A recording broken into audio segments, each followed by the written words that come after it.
बिस्मिल्लाहिर्रहमानिर्रहीम। मजलिस के आदाब। मजलिस से उठते वक्त अहले मजलिस के लिए दुआ। रसूलुल्लाह सल्लल्लाहु अलैहि वसल्लम जब मजलिस से उठते तो अपने असहाब के हक में ये दुआ फरमाते थे। आप भी दुआ को मेरे साथ पढ़िए। अल्लाहुम्मा क़सिम लना मिन खशियतिक ما تحول به بيننا وبين معاصيك ومن طاعتك ما تبلغنا به جنتك ومن اليقين ما تحول به علينا مصائب الدنيا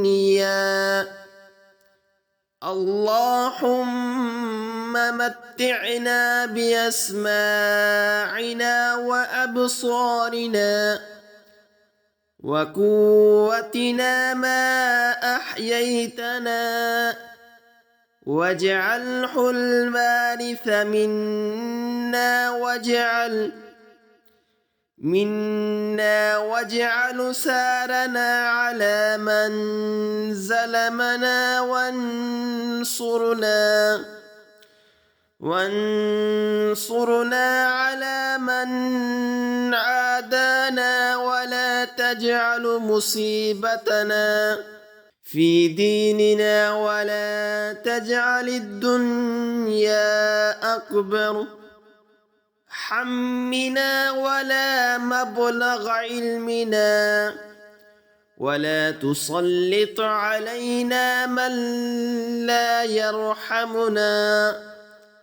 तर्जुमा, ऐ अल्लाह, हमें अपना ऐसा खौफ अता फरमा जो हमारी और तेरी नाफरमानियों के दरमियान हायल हो जाए, और ऐसी अतात इनायत फरमा जो हमें तेरी जन्नत में पहुँचा दे, और ऐसा यकीन मरहमत फरमा जिससे तू हमारी दुनिया की मुसीबतों को आसान कर दे, और जब तक तू हमें ज़िंदा रखे तो हमारे कानों, आँखों और कुव्वतों से हमें फ़ायदा पहुँचा, और हर एक को हमारा वारिस बना, और हमारा इंतकाम हमारे ज़ालिमों पर मुकर्रर फरमा, और हमारे दुश्मनों पर हमारी इमदाद फरमा, और हमारे दीन में मुसीबत मत डाल, और दुनिया को हमारे बड़े गम की चीज़ मत बना, और ना हमारे इंतहाई इल्म को और ना ऐसे शख्स को हमारे ऊपर मुसल्लत फरमा जो हमारे हाल पर रहम ना करे।